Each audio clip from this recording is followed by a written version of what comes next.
Hey guys, Metal Viking 82 here, back with yet another Viking Orations. Got another review for you today, and this time I'm going to be telling you about the debut self-titled EP from the band Chaos Relic, out now through Night Shift.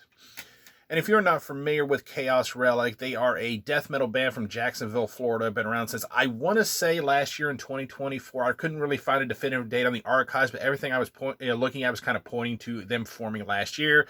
If I'm wrong, I apologize.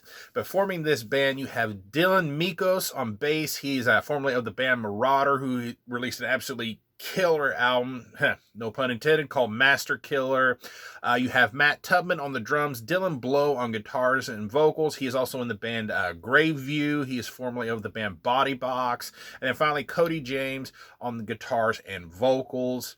As I said, this is their debut EP. It is 5 tracks, just a little under 19 minutes in length, and is actually limited to 100 copies. So I was really glad I was able to get a copy of this. And honestly, I actually discovered this band while making a Black Friday order through Night Shift. Yes, Night Shift merch actually released this, which is kind of cool because I didn't even know they did that. But the cover caught my eye, and after checking out a song, I added it to the cart, and I am so glad that I did, because this EP is absolutely killer. Straight away, you get a nice morbid angel vibe from this, from the the riff and double bass combo of opener Fear Breeds Lies, which isn't the only time that this band actually pops into mind while you're jamming this EP. I really dug the drum work on here. The production is very solid, lots of killer patterns, rolls and fills, and I love the double bass and the blast beats when they're utilized. Dylan's thick sounding bass has a slight fuzzy twang to it, which I love, and it provides the backbone for the songs. While letting the guitar actually shine a little bit more by not being too far out front in the mix, yet clearly audible throughout this entire thing. The guitars themselves just have that old school death metal style tone to them, and they really drive this EP, mixing chugs and tremolos with some more mid-tempo grooves, and at times some very dissonant sounding riffs, and just absolutely killer solos that at times kind of sound a little, Chuck Schuldiner-esque, I think. And, and as stated, you can't help but get a morbid angel vibe at times while you're listening to this thing. Some of the things I picked out here, as far as the guitars go, track number 3, Lest We Not. This is a good example of the, those mid-tempo, headbangable grooves that happens right there in the beginning, especially with that nice double bass right underneath the opening riff.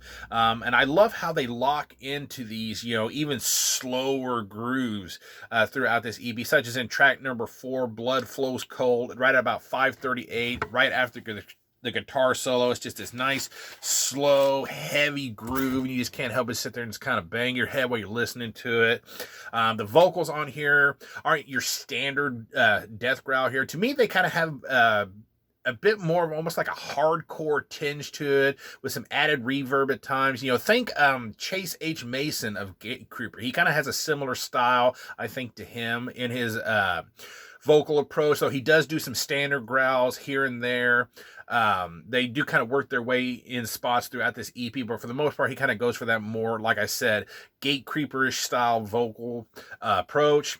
Overall, I think this is actually a very solid debut from this relatively, new and young death metal unit. It's, pure Florida style, old school death metal done right, and I cannot wait to see what these guys have in store for us. This gets a solid 9 out of 10 from me. Go check out Chaos Relic. I will be leaving a link down below so you can check it out for yourself. As far as I know, this is still available. Like I said, it was only limited to 100 copies. And I'm glad I got it. And I actually got a little note on the inside of mine when I got it, or on the outside, I should say. I put it on the inside. I thought that was really freaking cool. And like I said, I didn't even know Night Shift merch actually did releases, which, according to this, if I'm reading this right, this is actually their 11th release. So I didn't even know they even put out stuff. But like I said, this just caught my eye. I checked it out, picked it up, and I'm so glad I did. Go check this out. Solid 9 out of 10 from me. And yeah, that is going to do it. Thank you guys so much for watching and subscribing. And until next time, stay brutal.